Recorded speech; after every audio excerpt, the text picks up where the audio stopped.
Mindenkit szeretettel köszöntünk az őszi évadunk második előadásán, a Sola Scriptura Teológiai Főiskola könyvtári kurzusain. A ma esti előadásunknak a címe Válság és apostoli útbaigazítás, röviden a galáciai beliekhez írott levélről egy kis áttekintés, összegzés. Kedves jelenlévők, tisztelt hallgatók, kedves könyvtáros kollégák, akik itt vannak a túloldalon, én azt az egyszerű, de hatékony módját választottam a ma esti előadásnak, mivel egy rövid, ha Bibliában fellapozzák ezt a kis könyvecskét Pál levelei közül, egy viszonylag rövid, néhány fejezetes könyvet találnak az Új Szövetség elején.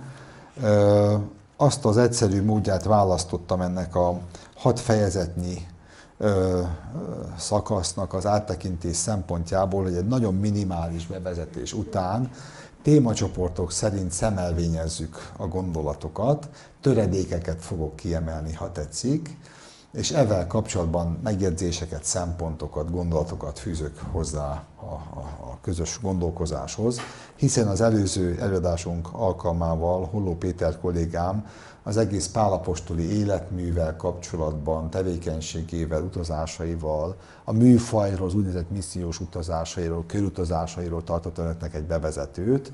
Tehát itt gyakorlatilag megtehetem, hogy én nem fogok hosszú bevezetőt tartani, hogy a körülmények, a helyszín, a megszületés okai, mikor, miért, hogyan jöttek létre a levélnek. Tehát viszonylag gyorsan a tanulmányunk közepébe vágunk. Ennyi bevezetés után az első és értelemszerű kérdés a megszületett levél kapcsán, hogy miért is íródik meg egy átfogó gondolkozótól, egy rendszeres, mondhatnánk egy rendszeres teológustól, egy szervezőembertől, Páltól, hogy utazásai közben a már működő keresztény közösségeknek levelet írjon. Mi az indok, ami miatt ez a levél megszületik? Az első szempont, hogy az utazások alatt első, második, harmadik missziós útról szokás Pál kapcsán beszélni. Tudnunk kell, hogy Pál sokszor már meglevő keresztény csoportokkal is találkozik, vagy éppen gyülekezetek születnek meg.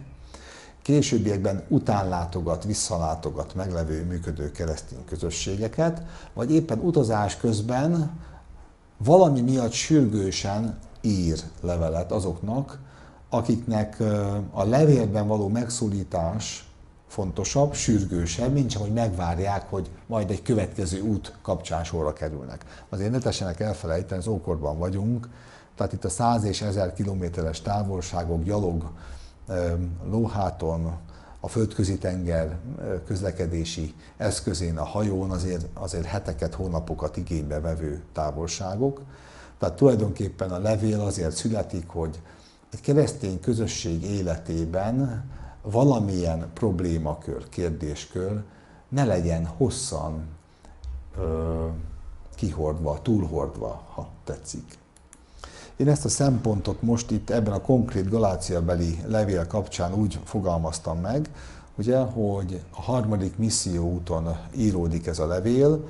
Itt gyors egy térképet belinkeltem, hogyha rámennek az interneten otthon vagy Biblia atlaszokban a Pál apostol misszió útjai című oldalra, akkor ott első, második, harmadik utakat fognak látni, ahogy a Közel-Keletről, Kis-Ázsián keresztül a Peloponnesoszi félszigetig Pál végigjár keresztény közösségeket, vagy éppen alapít keresztény közösségeket, és itt a harmadik úton a fennálló adott dokumentumok alapján Korintusból Pál levelet ír testvéreinek, amelyben egyrészt egy nagyon éles diagnózist fogalmaz meg, tehát a működő keresztény közösségnek valamilyen konkrét tünetegyüttesre felhívja a figyelmét, ezt neveztem én egy diagnózisnak, valamilyen probléma kapcsán egyéni és közösségi válság tüneteket nevez néven, továbbá javaslatot ad a diagnózis után a terápiára is. Itt nem a diagnózis szónak kell szerepelni, itt elírás volt, csak úgy látszik, kicsit túlságosan fájt a derekam. tehát a javasolt terápia, hogy mit javasol a közösségnek, hogy az adott helyzetben merre lépjenek tovább, hogyan gondolkozzanak. Miért kell ezt megemlítenünk? Én azt tapasztalom, hogy nagyon sokan ma is, akár vallásos, hívő emberekről van szó, közösségekhez tartozó, vagy csak magánvallásos emberekről, akár szekuláris polgártársakról, nagyon sokan nem gondolják, hogy a hitélet dinamikus természetű. Mit értek ezen? Eltelik néhány évtized Krisztus után, és a korakeresztény gyülekezetnek egy nagy válság tünete fog kirajzolódni, tetszenek majd látni itt a Galácia levelet. Néhány évtized alatt az apostoli kortárs tanítás ellenére, az apostoli bölcsesség vagy rendszerező képesség ellenére kitör egy válság egy közösségben, és az apostol, amikor ezt érzékeli a távolból az utazásai közben, azonnal egy levélben keresi meg a keresztény közösséget, hittestvéreit, ha tetszik. Miért említem ezt meg önöknek? Azt tapasztalom fiataloknál és időseknél is sokszor, hogyha meglátnak válságtüneteket keresztény kisebb vagy keresztény nagyobb közösségekben, akkor ezen vagy megbotránkoznak, zokon veszik, vagy azt mondják, hogy köszönöm szépen, erre szükségem nincsen. És tulajdonképpen a lényeg az, hogy meghökkennek, megdöbbennek, vagy azt szoktam mondani a köznyelv, megbotránkoznak, hogy hát egy keresztény közösségben hogy történhet meg ilyen. Na most az apostol ezen nem megdöbben, hanem mint egy jó orvos felállítja a diagnózis, sok esetben az okokra is rámutatva, hogy ez a kórkép, ez az egyéni, nagyon fontos ez a két kifejezés, amit felhívtam a figyelmet, hogy egyéni és közösségi tünetek. Hogy a válságban vannak egyes embereknek a beteg mechanizmusai, vagy megnyilvánulási formái, és van, hogy egy csoportosulás, egy keresztény csoportosulás is beteg tüneteket produkálhat. És az apostol ebben a tekintetben megoldásokat javasol. A második pont, amire javaslom, hogy koncentráljanak, figyeljenek, mit tanulhatunk az apostol megközelítéséből és hangvételéből. A Galácia levélről szól, az esti előadásunk, üdvözöljük a frissen érkezett vendégeket. Mit tanulhatunk az apostol megközelítéséből és hangvételéből? Vagyis nem mindegy, hogy milyen módon nyúlunk egy problémához, hogy milyen rendszerben látunk tüneteket. Ha mondjuk maradok az orvosi kórképnél, akkor tetszenek tudni, vannak olyan gyógyítási metódusok, amikor a tüneteket kezelik, laikusok vagy orvosok, és van olyan, amikor a kiváltó okokat keressük, mondván, hogy a kiváltó okok megszüntével az egész tünet együttes okafogyottá fog válni, akkor segítünk a gyógyulásban. Hát annyit elárulok, az apostol az utóbbinak a mestere, együtt látja a beteget, az egyént, a közösséget, ehhez igazítja a hangvételét, ehhez igazítja a megközelítésnek a perspektíváját és magát a kórképet is, amit lefest a közösségnek. Én így fogalmazok, hogy emlékezteti a közösséget a normál ára a mércére. Miért tehetem ezt meg egy újszövetségi levél kapcsán, hogy egy ilyen fizikai dolgot mondok önöknek? Egy kórus, hogyha hangol, akkor 440 Hz-et megütik a hangvillán, megnézik az zongora, jól van-e hangolva, azt jó esetben már előtte megtette a zongora hangoló, a vonósok hozzáhangolják, a fúvósok hozzáfújják a normálát a közösségi hanghoz, és tulajdonképpen a zenekar akkor behangolt. Mi ez a normál A hang? Hát ez majd a beszédben, az írásműben kiderül, hogy Pál apostol mire is gondol. Tulajdonképpen nagyon egyszerűen ő visszahivatkozik arra az evangéliumi jézusi rendszerre, amit a köztük lévő Jézus 3,5 évig tanít, amit magyaráz az Ószövetségből, amit aztán Pál is magyaráz az Ószövetségből, és immár a jézusi életműből, és ehhez a mércéhez, ez a normához viszonyítja őket vissza, mert hogy a jelenben ezt a normál át a galáciabeli közösség alulmúlta. Ha tetszik, akkor azt mondhatom, hogy a betegnek az első és legfontosabb reflexió, nem azt mondja az orvos, hogy nincs semmi baj, szokta a közmondás mondani, csak a torka véres, ugye? Tehát nincs semmi baj, tehát nem egy ilyen Egy pszichiáter barátom mondta, hogy a betegeinek sokszor ő védődiagnózist ír fel a munkahelyére, mert ha valóságot ráírnak, akkor kirúgnák a cégtől. Értik, miről van szó?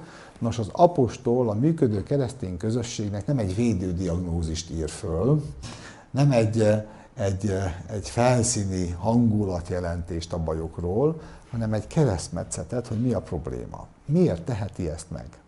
Mert a keresztény közösség megszületése önkéntes volt, meggyőződés alapú volt, a jézusi életmű szeretetére alapozódott, azonban néhány évtized kikezdte ezt a munkát, ezt a folyamatot, és utána a lanyhuló, gyengülő, ilyen-olyan beteg tüneteket produkáló közösség az apostol kapcsán lehetőséget kap arra, hogy tükörbe nézzem. Tetszenek emlékezni a mesére, tükröm, mondd meg nékem, ugye, ki a legszebb a vidéken, és akkor rendszerint a tükröket össze szokták törni, ha nem tetszik a valóság, ugye? Hát a modern világban is voltak olyan despoták, akik amikor a valóságot mondták az udvari költők, elszimárdok, akkor hirtelen az udvari költőket el kellett vitetni, mert elfogadhatatlan volt a valóság. Most az apostol ezt a fajta kockázatos utat és valóságos utat választja, hogy szembesíti a közösséget ebben a normál ával, a jézusi magyarázatrendszerrel, Pál maga is az ószövetségi hivatkozásaival, a jézusi evangéliumi történetek hivatkozásaival ezt rendszerezi, és ebben lehetőséget ad 3 dologra. Valaki ezt felismeri, belátja, megérti, elfogadja, valaki azt mondja, hogy hát nem is biztos, talán nem, talán igen, ezt még nem lehet eldönteni, és megint lehetnek olyanok, akik azt mondják, hogy ez az egész, ez túlzás, ez radikális, nem kell ezt ennyire túlfújni, és nem veszik komolyan a Pál apostoli figyelmeztetést. Tehát ő kockáztatja a világos kontra, a világos bizonyságtétel, mindig kockáztatja, hogy polarizálódni fog az a közösség, akihez a levél szól. Tehát föl kell tenni a kérdést, hogy ezt a kockázatot miért vállalja egy Pál, hogy ilyen szókimondanak, hogy én azért választottam ezt a nagyon egyszerű módszert, hogy szemelvényezünk az írótól, mert hát időnként meg kell kapaszkodnunk így 2000 év után is, hogy miket írt le egy keresztény közösségnek. Miért kockáztatta ezt a meghasonlást, ezt a 3-as meghasonlást? A válasz egyszerű, már megelőlegezhetjük, mert Pál szerint a valósághoz való viszonyulás fontosabb, mint az a placebo, amikor úgy tűnik, hogy minden szép, minden jó, minden meg vagyunk elégedve, emlékeznek a monarchia híres arcának híres mondatára, azonban a háttérben kérem szépen már tektonikus erők feszülnek, és hamarosan a monarchia ripityára repül.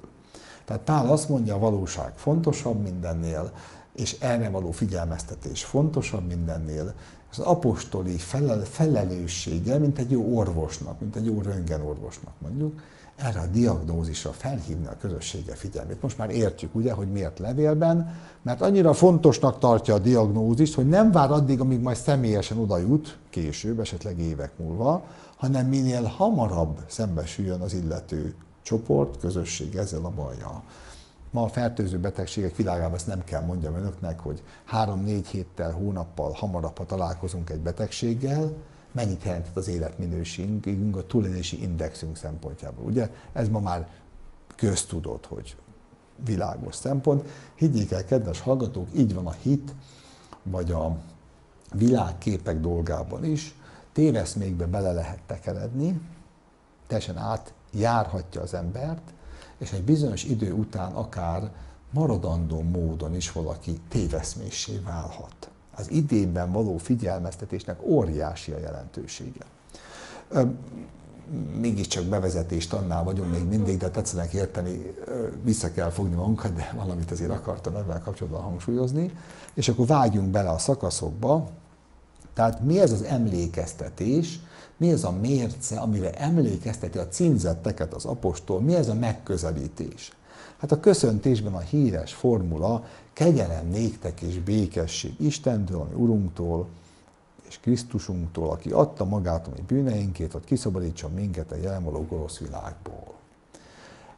Nagyon sok esetben ezek a szófordulatok, hogy kegyelem néktek és békesség, egy keresztény közhelynek számítanak manapság. De ha a levelet áttetszenek nézni, és majd később látjuk, hogy milyen problémákat állapít meg az apostol, akkor utólag látjuk, hogy nagyon tendenciózus volt a köszöntésben is a szófordulat, mert éppen, hogy békesség nem volt a kedves testvérek között. Tehát amikor az apostol kívánt nekik békességet, akkor azt kívánta nekik, ami nincs. És más úton kívánta nekik, mint amilyen módon próbálkoztak ők, mint közösség. Úgy is fogalmazhatok, hogy az apostol módszertanában vannak tételmondatok, és aztán azt kifejtő hosszú-hosszú mellékmondatoknak a sora, indoklások, vagy analízis. De maga a tételmondat mindenféleképpen az apostol szemeivel ráirányít valamire, amit ő szükségesnek és fontosnak lát a közösség mindennapjaiban. Ugye itt a kegyelem és békességet kívánja nekik az Atyától és Krisztustól, ugye a megváltás tervezőjétől és kivitelezőjétől, mondja máshol, és abból a szempontból, hogy ő az, aki adta magát a mi bűneinkért. Tehát így rögtön az üdvözlésnél a keresztény megváltás tan vagy dogmatika közepébe csöppenünk. Most nem tudom, mit szólálok, hogy én avval kezdtem volna, hogy az ég kék, a fű zöld, a víz nedves, tehát nem tudom, hogy ABC-t írnék ide, néznének rám, hogy mit akarok mondani. Most lepődjünk meg, hogy egy keresztény működő közösségnek az apostolok korában elkezdi hangsúlyozni, hogy békesség és kegyelem az Atyától és Krisztustól jön úgy, hogy Krisztus adta magát a mi bűneinkért, tehát ő a helyettes, ő a megváltó. Hát ha valami már akkor is ismert volt, akkor ez igen, ha valami azóta ez elcsépelt, akkor ez igen. Miért kell ezt kívánni egy keresztény közösségnek? Hát majd később meglátjuk, annyit megelőlegezek, hogy körül az alaptétel körül támadt mégis zűrzavar. Ennyit szintén megelőlegezek ebben a kérdésben, kedves hallgatók, azóta is az alapkérdések körül a kereszténységben sok zűrzavar van, és sok hitvita van. Ha mondjuk klasszikus hitvitára utalok a tanulmányokból, akkor a homoúziont és a homoiúziont jól megfogalmazta a kedves költőnk, és hát volt, aki ezt kinevette, volt, aki fölfogta, volt, aki fölöslegesnek tartotta, de mindenképpen érzékeltette a teológia, sokszor egy betűn is mi mindent vitatkozott. Na, az apostol nem véletlenül hangsúlyozta ezt a kérdést. Nézzünk egy másik ilyen mércét, egy alaptételt, amire hivatkozik. Szinte az első fejezetből idézem, az 1, 10, 11, tehát a számozás itt az elején a fejezetet, illetve a versszámokat mutatja. Ha valaki kéri, akkor a PowerPointot átküldöm, és akkor utána otthon is tudja nézegetni a szakaszokat. Mert most embereknek engedek ki, vagy Istennek? Vagy embereknek igyekszem tetszeni? Bizonyára, ha még embereknek igyekezném tetszeni, Krisztus szolgája nem volnék. Tudtotokra adom pedig atyám fia, ez az atyám fia, ez a testvérek, a hittestvéri megszólítás. Hogy az evangélium, amelyet én hirdettem, nem ember szerint való. Itt ugye az apostoli hitnek egy nagyon sarkalatos mozzanata van, hogy az apostol csak szolgatás, a kinyilatkoztatás közvetítője, tehát szeretnék tudni az apostolok, ugyanúgy, mint a proféták, attól apostolok és proféták, hogy csak továbbadják az isteni kinyilatkoztatást, erre emlékezteti a testvéreit. Miért fontos ez a mozzanat? Hogy ne játszma legyen az apostol és a gyülekezet között. Ő nem tromfolni akar velük vagy vitatkozni, hanem egy bizonyos normál ához, egy isteni mércéhez akarja őket ismét figyelmeztetve felhívni. Jó, és akkor nézzük az elejét, hogy miért hangsúlyozza azt, hogy nem embereknek enged, nem embereknek akar tetszeni, mert ha ezt tenné, Krisztus szolgája nem lenne. Hát szerintem a populizmus korában nem kell hangsúlyoznom, hogy amikor vannak, mindegy, hogy politikusokat mondok, populista politikusokat, vagy populista közembereket, vagy populista teológusokat, mindegy. Ha önök olyanokat akarnak hallgatni, aki olyat mond, ami nekünk tetszik, akkor hamarosan fognak találni olyan típusú embereket, akik nagyon figyelnek, hogy mi tetszik, és ami tetszik, azt fogják mondani. Ugye így lehet egy népszerűségi maximalizációt elérni. Mindegy a tartalom, az a lényeg, hogy ez a bizonyos kérész életű divat, most a slágerek világít is emlegethetem, nem csak a közéletet, az éppen fölvegyen a tetejére, népszerű legyen valaki. Pál apostol, mint apostol erre a szempontra hívja fel a figyelmet, hogyha őt a népszerűség érdekelné, embereknek kívánna tetszeni, akkor ez lehetetlenné tenné, hogy Isten szolgálja és a kinyilatkoztatás továbbítója legyen. Hát ezt mondjuk az orvosi nyelven úgy tudnám megfogalmazni, hogy tessék leülni, elmondom, hogy mi a baj. Ugye mondhat egy orvos placebót is, hogy nincs semmi baj, menjen haza nyugodtan, és a beteg meghal egy hét múlva. Mondhatja ezt is, bizony vannak is ilyen orvosok, vagy vannak, akik így gondolkoznak, míg mások, ugye Pál is ehhez tartozik, azt mondja, nem, a valóság mindennél fontosabb, a tükör, a valóság arra való, hogy szembesítsen, és Isten szolgája vagyok azért, mert nem embereknek akarok a kedvére játszani, azt szerint muzsikálva, ahogy hallani akarják. Ugye ez tehát egy olyan karakter, így mondják ezt ma, hogy egy olyan szakmai vagy szakértői hozzáállás, amikor azt mondja mondjuk egy pénzügyminiszter, hogy kedves állam, kedves lakosság, most csőd van. Most ez vagy az, tehát megmondja, hogy mi a valóság. Míg mások azt mondják, hogy hát ezt nem így kell érteni, ez csak technikai termék. Tehát elkezdi egy kicsit finomítani az ügyet. Miért kell egy gyülekezetnek, Pál apostolnak ilyen őszintén írnia, beszélnie? Miért kell figyelmeztetni arra, hogy vigyázat, én nem akarok megfelelni? Hát implicite benne van a válasz, mert a kortársak között voltak olyan kortárs, magukat tanítóknak nevezők, akár népszerűek is lehettek, akik viszont azt mérték, hogy mi ez a többségi támogatottsági arány, ami minket kísér. Erre játszottak.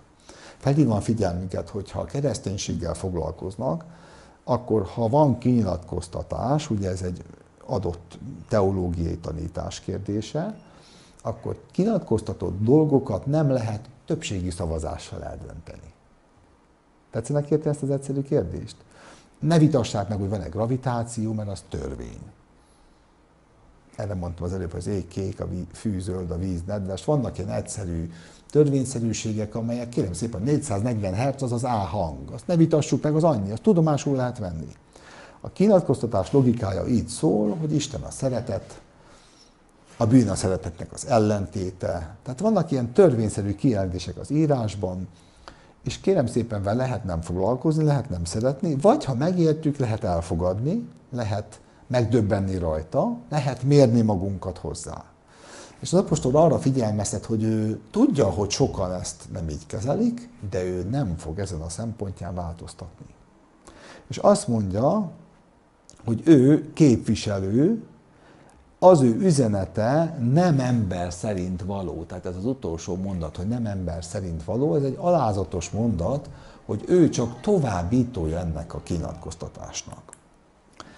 Krisztussal együtt megfeszítettem, élek pedig többé nem én, hanem él bennem a Krisztus. Mi ez a mérce, amire emlékezteti a gyülekezeti tagot, tehát ez egy meglevő keresztény gyülekezetnek íródott levél, nem a Galáciaban levő görögöknek, vagy kisázsiaiaknak, vagy főníciaiaknak szóló figyelmeztetés, keresztény testvéreknek szól.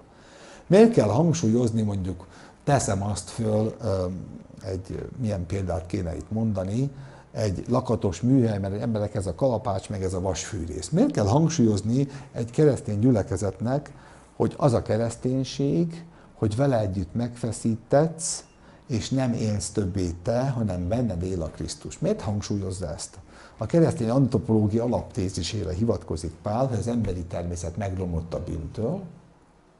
Az emberi természet automatikusan a bűn zsigeri késztetéseit adja, romlott, és a metanolja, a gondolkozásmód változás arról szól, hogy egy ember utána az új gondolkozás módja szerint jár, nem a test késztetése szerint, és akkor bár kéznél van a haragja, de nem az vezérli. Emlékeznek Mózesre? A Mózes a szelíd ember, egyszer mégiscsak haragra gerjed a ígéret földje határán, és nem mehet be az ígéret földjére, pedig szelíd ember volt, mert a test vezérelte. Na ez az a képlet, amire emlékeztetni kell a keresztény testvéreket. Tetszenek már érteni, hogy a bevezetésnél ez miért fontos ez a szempont?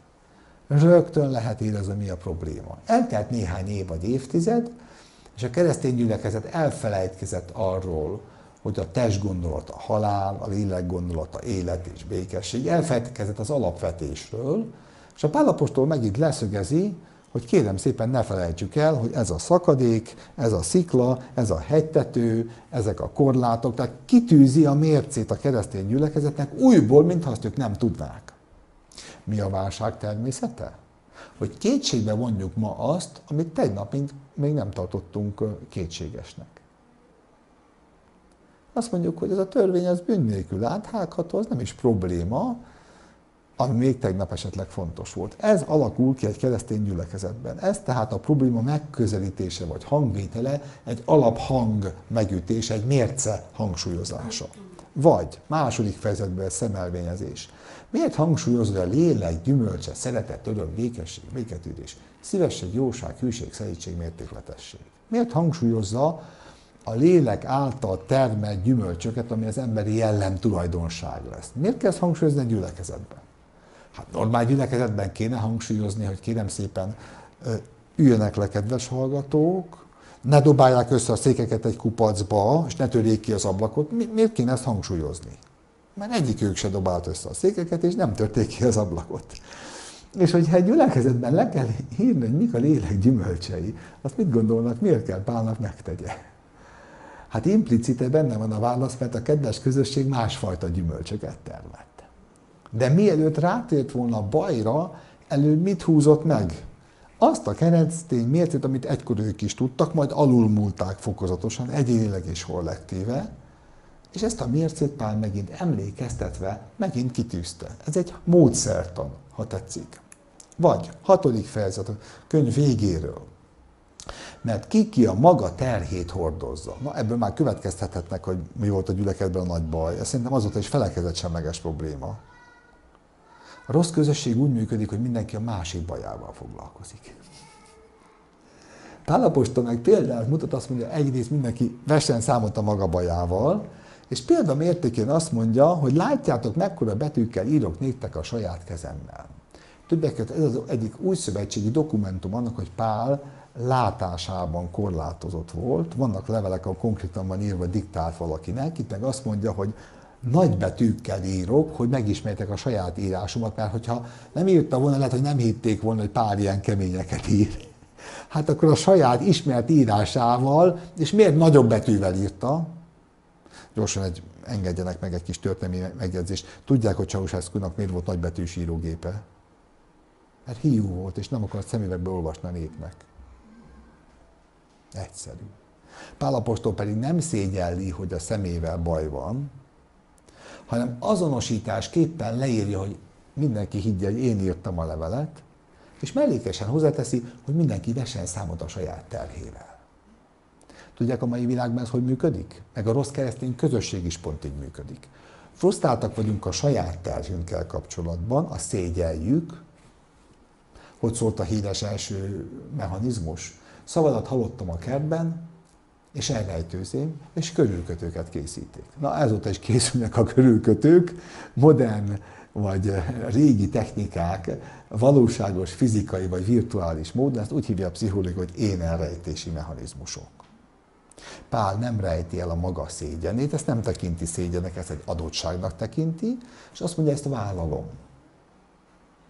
És miért mondja, hogy mindenki a maga terhét hordozza? Mert a rosszul működő keresztény közösség, hogy is szólt a hadseregben a híres mondás, ami szögletes, azt gurítjuk, a gömbölyű, azt visszük, ugye? Tehát a rosszul működő közösség az mindig a másikkal foglalkozik, és a maga bajával nem. Ezt kényszeres segítőnek hívják a szociális munkában. Aki azért foglalkozik a máséval, mert a magáiban nem akar belegondolni. Tehát, hogyha jól fogjuk meg a bevezetést, a diagnózist, a Pál által kijelölt témaköreket, abból már pontosan tudhatjuk, hogy mibe fog belevágni, milyen kérdéseket feszeget. Gondolom tetszenek látni, hogy én azért szemelvényezek, hogy magukon a szemelvényeken keresztül rögtön lássuk a témaköröket is. Hát 6 fejezetet egy estében összefoglalni azért elég nagy falat, főleg, hogyha egy Pál apostoli nehéz versenyzővel van dolgunk, akinek azért fajsúlyos mondatai és fejezetei vannak. Haladjunk tovább a módszertan a megközelítés után a diagnózisra, hogy milyen problémákat nevezett néven, mert itt ugye megjelölte a kérdésköröket, kijelölte a mércét, hova kell tartani, emlékeztette a tanításokra. Milyen diagnózist fogalmazott meg, ami még keményebb, mert ha megmondja a betegnek, hogy magának mi a baja, hát én azért tudok betegeket, kedves hallgatók, akik azt mondják, hogy kikérem magamnak, doktor úr, nekem nincs ilyen bajom. Ugye ismerik ezt a fajta figurát, vagy a hagyományos vidéki megfogalmazás meg úgy szokott megszólalni, hogy el sem megy az orvoshoz, mert a végén megmondja, hogy bajom van. Ugye? Tehát a valósághoz való viszony néha elég alternatív tud lenni. Na nézzük a diagnózis apostoli sorait. Csodálkozom, hogy attól, aki titeket Krisztus kegyelme által elhívott, ilyen hamar más evangéliumra hajlottok. Hát meg kell állapítsam, hogy az apostol nem csak nagyszerű és bölcs diagnoszta volt, hanem nagyon bátor is volt. Tehát egy közösségnek megmondani, hogy elköszönünk egymástól, én indulok Budapest fele, és egy óra múlva találkozunk, és Kaposváron vagyok, akkor megkérjük, hogy most akkor merre is mész. Tehát Pál apostol ezt fogalmazza meg a levélben, hogy elindultatok a hit rendszerében valamerre, és ahhoz képest a ti elhívásodokhoz, az elhívás, ugye ez a gondolkozásmódváltozás, ez a metanoia, az elhívottak, azok, akik Krisztus elhívásának engednek, a keresztény közösség tagjai, őket nevezi olyanoknak, akik ettől az elhívásuktól nagyon hamar az evangélium az idézőjelbe értendő, tehát más tanításra, más gondolkozásmódra, más útra tértek. Megint csak vessenek egy számot magukkal, önök milyen típusú emberek, gondolkozzanak. Megláttak ilyen faramúci közösségeket, akkor elrohannak, nem akarnak tudomást venni róla, vagy mérgesek, sértődöttek, haragszanak érte, vagy azt mondják, hogy hát fejlődik a világ, hát akkor hegyen, völgyön, nem baj, hogy ma erre megyünk, holnap szembejövünk magunkkal. Tehát nagyon sokan ezt is természetesnek tartják. A kinyilatkoztatás logikájában Pál azt mondja, hogy van az elhívásnak egy törvényszerűsége, és megmondja a közösségnek, hogy ti ahhoz képest az ellenkező irányba haladtok. Hát szerintem ez egy nagyon bátor diagnózis, nem? Képzeljék el, ezelőtt olyan 90 évvel az én dédnagypapámnak egy barátja, Békés Csabán, azt mondta, hogy Sándor bácsi, ha meg akar halni, gyűjtsön a koporsóra. Az öreg megdöbbent, és akkor megkérdezte, hogy miért? Barátja volt az orvos. Hát azért, mert a pipa el fogja vinni Sanyi bátyám. Gondolkozzon, meg akar-e halni. Mentek haza, a nagypapám vitte az a Békésre a motorral, és hazaértek, és megkérdezte, édesapám, hol a pipa? Fiam, eldobtam út közben. Az öreg azt mondta, még nem akar meghalni.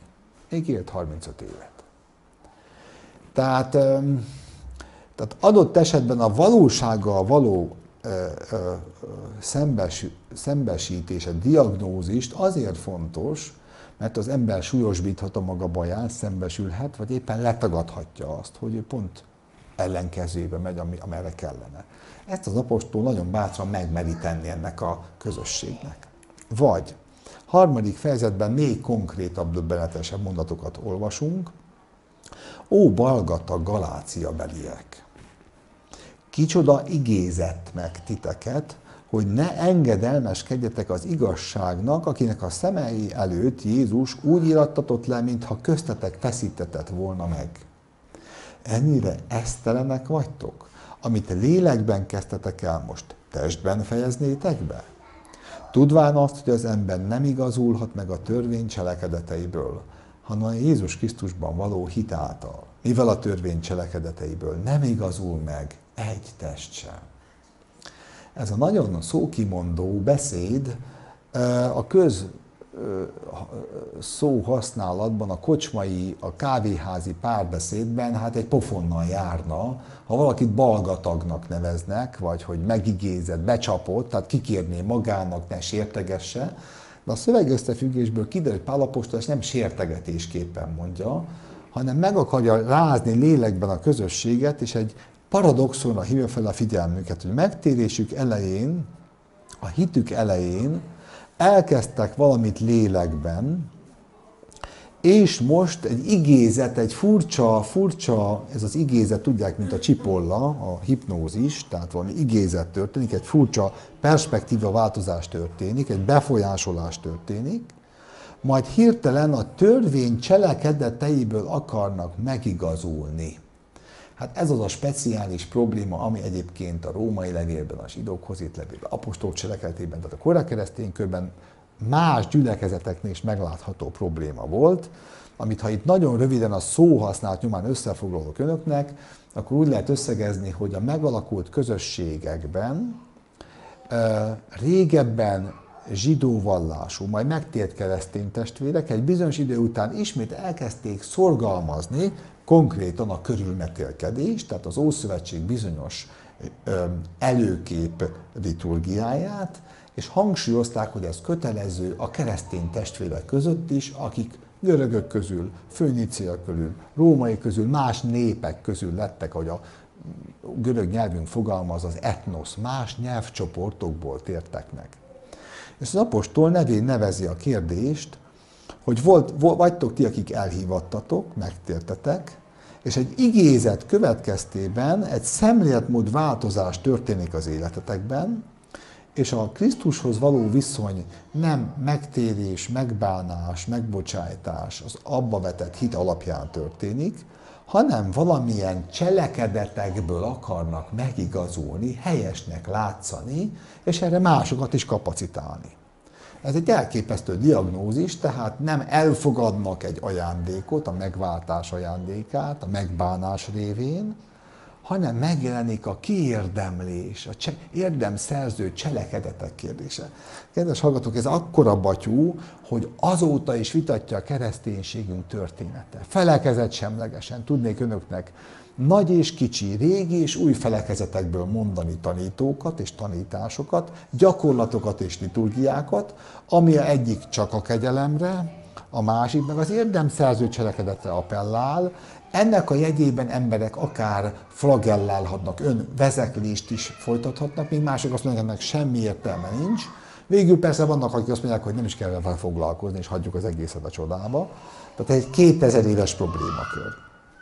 Mindegy, itt most csak leszögezni akartam, hogy az apostoli diagnózis szembeállítja egymással a hitből megigazulás tapasztalatát, és a cselekedetekből, mi az, hogy megigazulás, hogy egy keresztény közösség azt mondja, hogy ez a helyes, tartást ad, meggyőződést ad, békes, én megtettem valamit, az Isten megkapta magáét. Adtunk neki valamit, elmentünk hozzá, elzarándokoltunk hozzá, adományt adtunk neki. Hosszú a sor, mondom, felekezett semleges példák sokaságát lehetne mondani, de most az idő miatt ezt nem tehetem meg.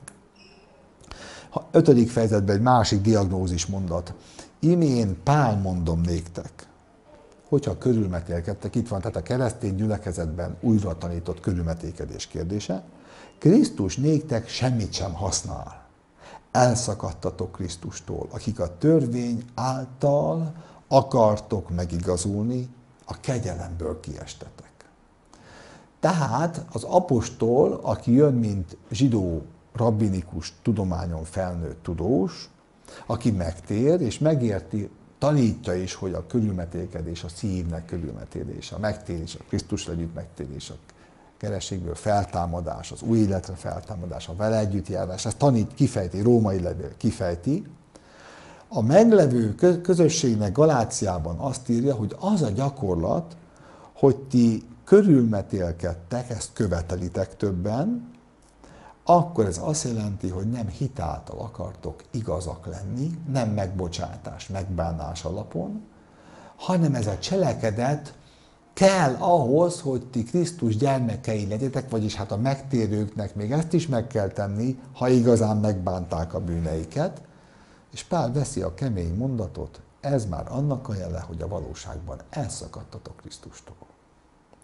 Ha én ezt mai mondattal itt a könyvtárban 2023-ban le kell fordítsam, akkor a következőképpen fordítom ezt le.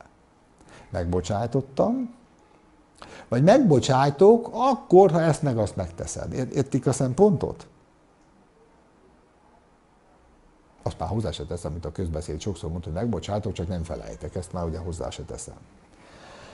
Tehát az apostol erre emlékezteti a keresztény testvéreit, akiknek egy rétege ezt a bizonyos ószövetségi előképet, az Ábrahám népéhez tartozása, körülmetélés jegyét, azért hangsúlyozzák, mert ha igazán megtértetek, akkor körül is fogtok metélkedni.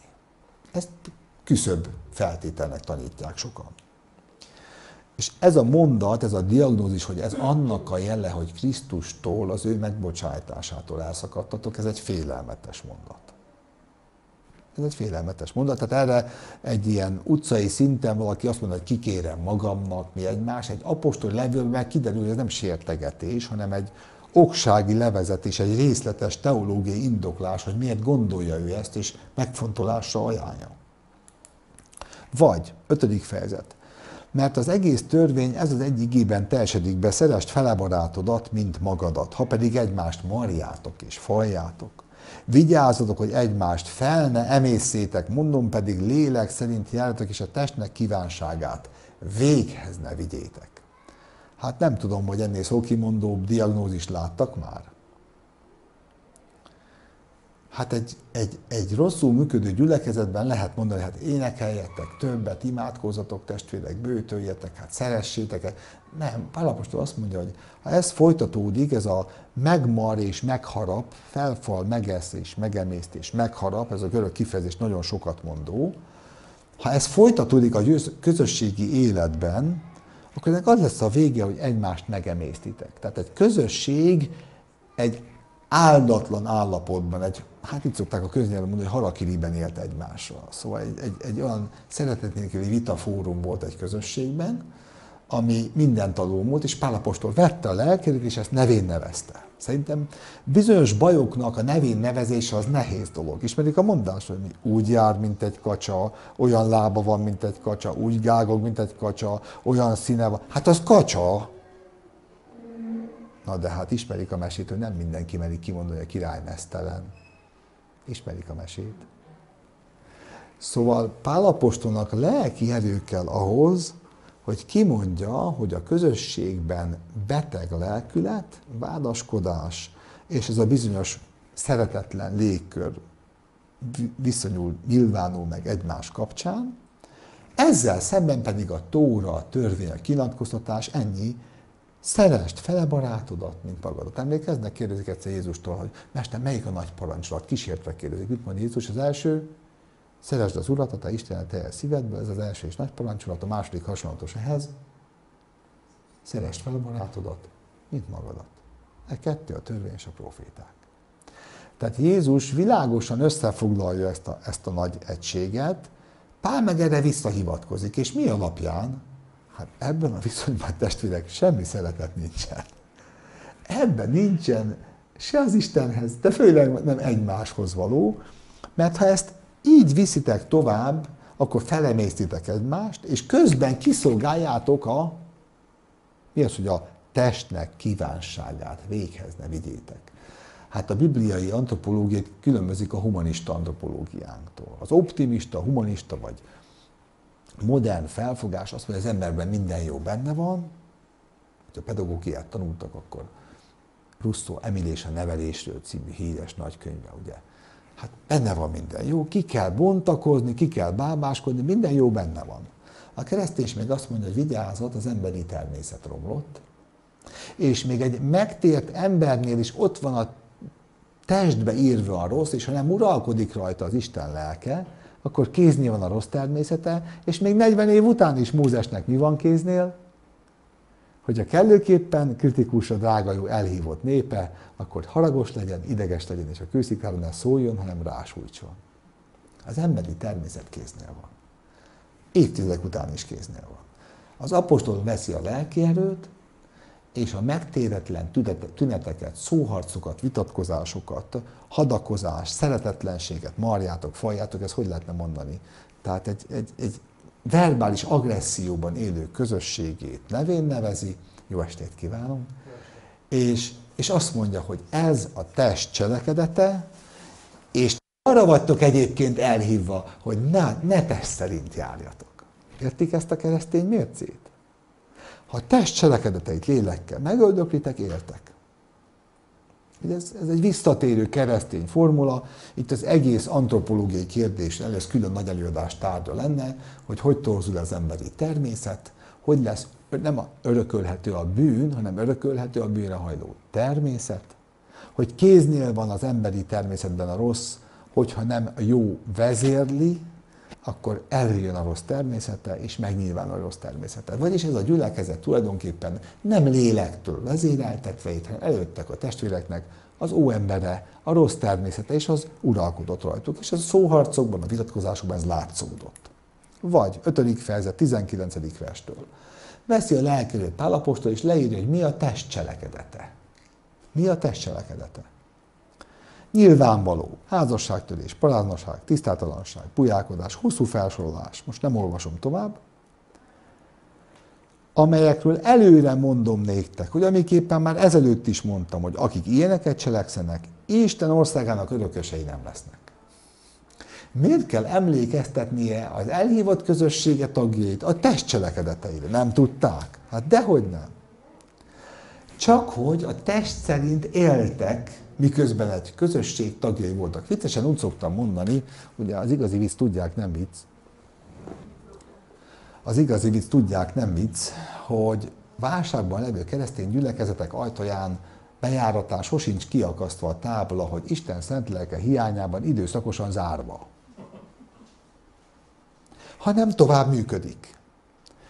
És a Biblia antropológia meg azt mondja, aki velem nincs, ellenem van, aki velem nem gyűjtékozol.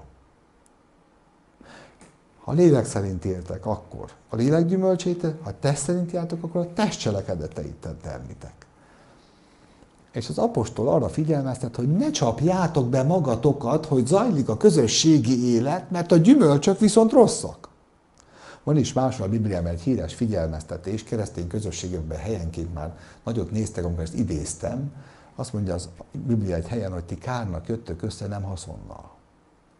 Tehát rossz gyümölcsöket termő közösség minél tovább rossz gyümölcsöt terem, annál mélyebbre harcolja le magát. Hát nézzenek meg egy fekélyes beteget, azt a fekélyt minél tovább nem fogják helyre tenni, az annál nagyobb lesz az a szepszis, és a végén a beteget el fogja vinni. Erre a törvényszerűségre hívja fel a figyelmet, ez nagy lelkierő kell, egy működő keresztény közösség esetében Pál, hogy tükröt tart, hogy melyek a test cselekedetei, mint egy kánon, mint egy taxatív felsorolás, egy csomó rossz gyümölcset felsorol, hogy mikor lesz a test cselekedete nyilvánvalóvá. És melyek a lélek gyümölcsei. Megint tovább kell mennünk, gyógyszer és terápia. Második fejezet, 16. vers. Látják, szemelvényeket választottam, hogy ezen keresztül kicsit beleérezzünk a levélbe, és talán felkeltem a figyelmüket, hogy elolvassák otthon majd ezt a 6 fejezetet. Interneten vagy könyvben, mindegy. Gyógyszer és terápia. Tudván azt, hogy az ember nem igazul meg a törvény cselekedeteiből, hanem a Jézus Krisztusban való hit által. Hát mit szólnának, hogy én azt mondanám, hogy Siófokon vagyunk, kedves hallgatók, ez a főtér, és erre kell hazamenni. Hát azt mondanák, hogy nem mondjam már el, hát itt lakunk, ugye ezt mondanák nekem. Most képzeljék el, egy keresztény közösségben megérkezik Pál levele, és leírja nekik azt, hogy az ég kék, a fű zöld, a víz nedves, hogy Jézusban való hitáltal kell nekik igazolni. Miért is írja le? Mert előtte leírja a diagnózist, hogy ez meg ez a cselekedetek, az önigazultság cselekedete, az önerő, hogy ti a valóságban nem rászorultok a kegyelemre, nem bűnbánatra szorultok, ti érdemekben bíztok, másokat is erre akartok kapacitálni, és a valóságban ez a téves megigazulás, ez olyan, mint a teljesítményterv, hogy én ennyit teljesítettem, én öreg hívő vagyok. Én ennyit adakoztam, emlékeznek a farizeus a vámszedémájára? Mester, bőtölök 2-szer egy héten, templomba járok, adakozok, stb. Hát én tulajdonképpen nem vagyok rossz ember. Ez az a logika tehát, amire a Pál apostoli figyelmeztetés után a gyógyszer és a terápia kapcsán is világosan figyelmeztet. És hát a figyelmeztetés egyértelmű, nem igazulhatsz meg a törvény cselekedeteiből, csak hitáltal. Vagy 3. fejezet, előbb idézett szakasz, csak most máshova tesszük a hangsúlyt.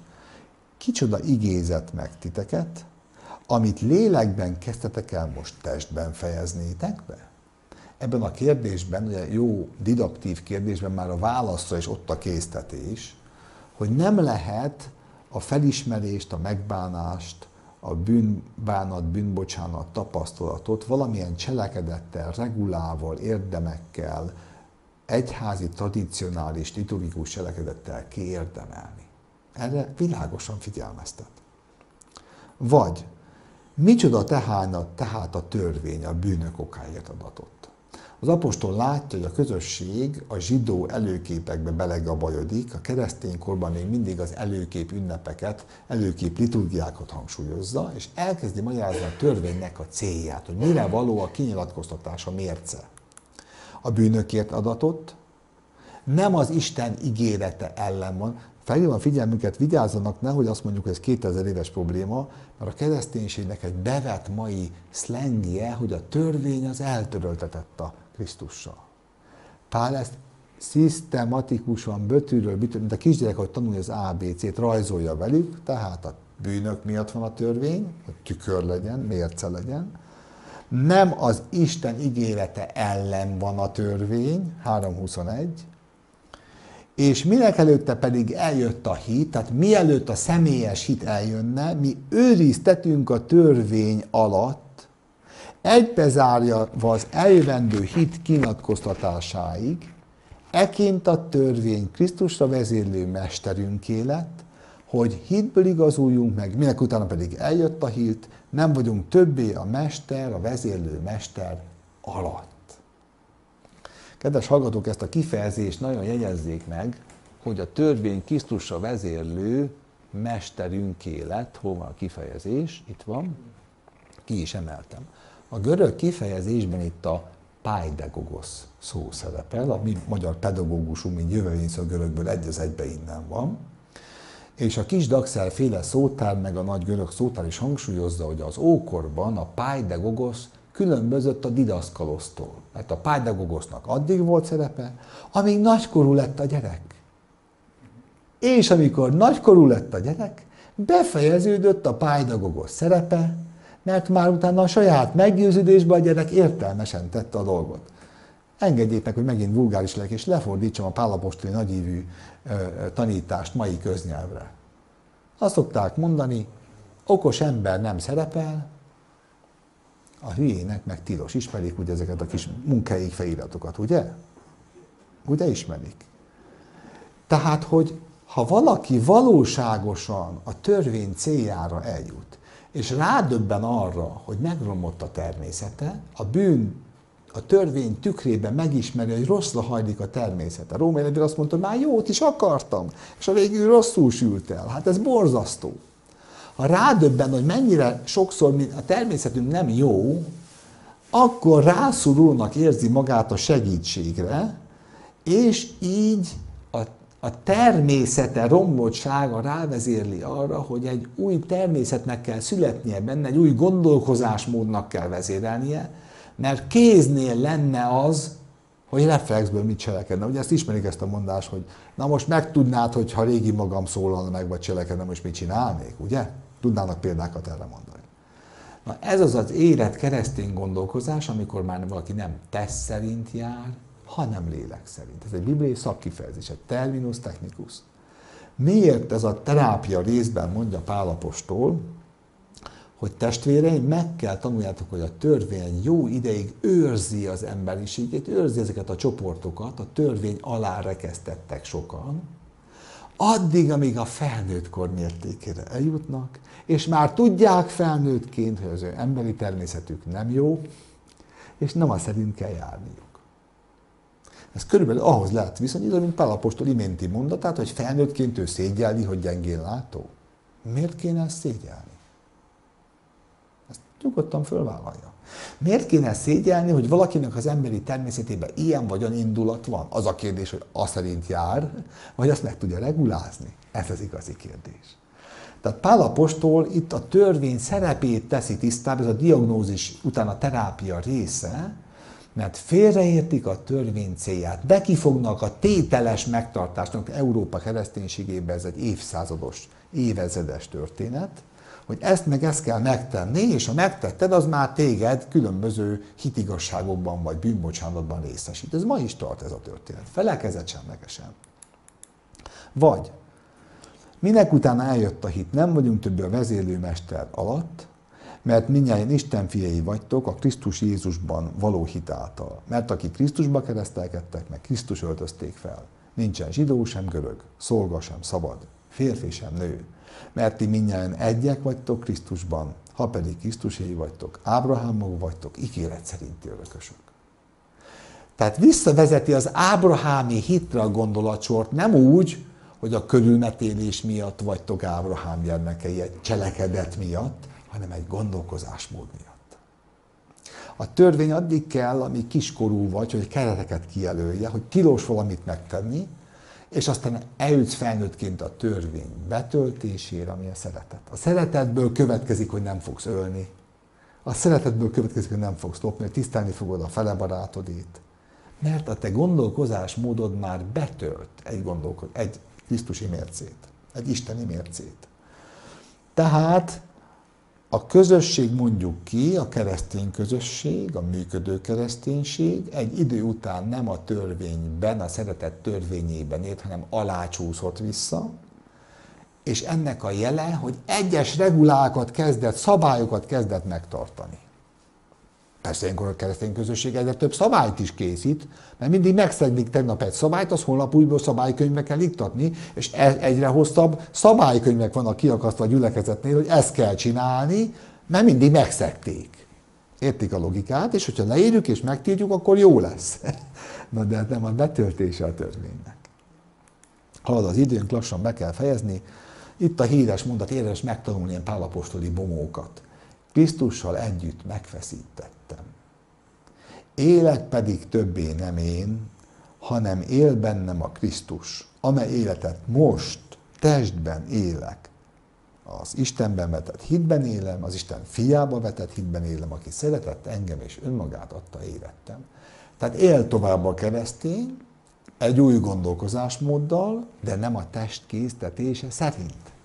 Ezt jelenti a Bibliában a metanóia, a gondolkozásmódváltozás. Miért kell ezt leírni egy galáciabeli gyülekezetnek?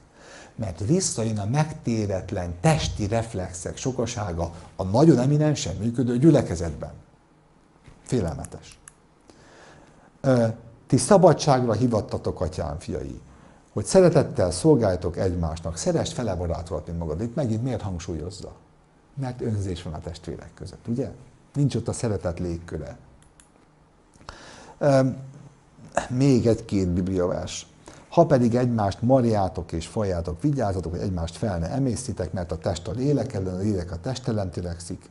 Ha azonban lélektől vezéreltetek, nem vagytok a törvény alatt.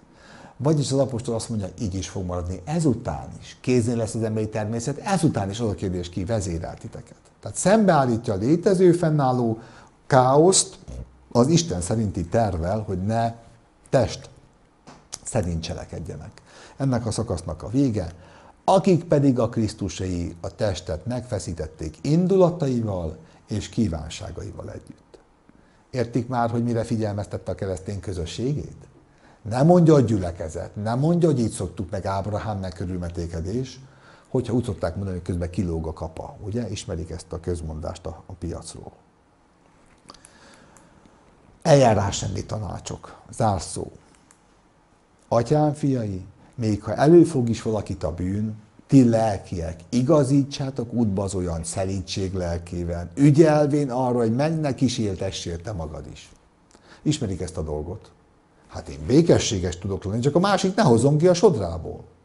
Hát én teljes békességben vagyok a gyülekezetben, de ha ilyen szerencsétlen testvéreim vannak, akkor le kell ordítsam a fejét. Ugye értik ezt a logikát? Itt az a görög kifejezés van, hogy a kificamodott tagot tegyétek helyre szerítségnek lelkével. Tehát a masszőr, ezért ülök most én is, mert tegnap mennem kellett masszőrhöz, szóval, hogy helyre kell tegye azt a ficamot, azt az ischiatikus ideget, mert különben baj van. De hogyha azt nem szerítségnek lelkével teszi, akkor már nem egy van bajban, hanem a másik is ott van lent. Értik?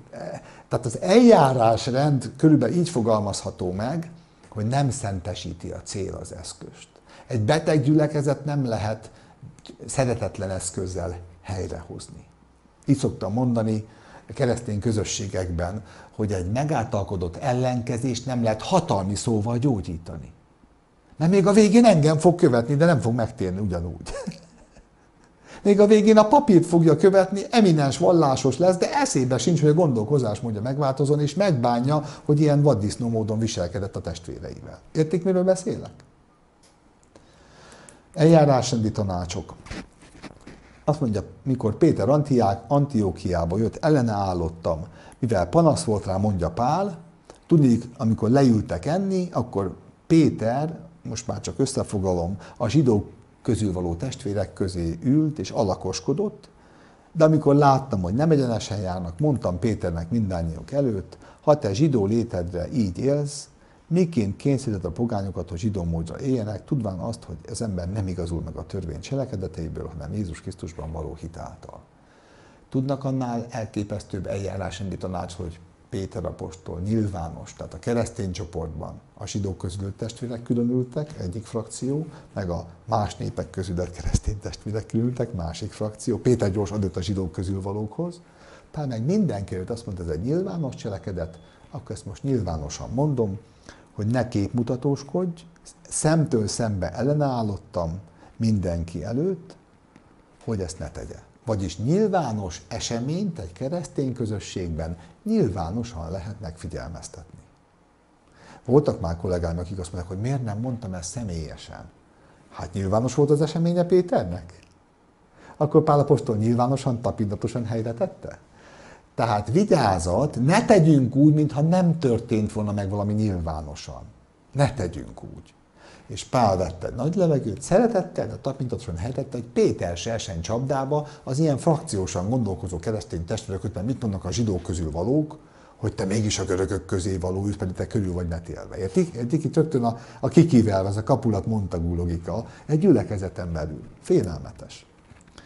Kedves hallgatók, én szemelvényeztem most. Ez egy sajátos, de nagyon egyszerű műfaj. Tetszenek érezni? Egy válságnak a rövid néven nevezése, a valósággal való szembesítése, kemény beszéd, de nem szeretetlenkedés, figyelmeztetés, de nem kényszerítés, a nyilvános bajokról nyilvános beszéd, és a szabadság megadása.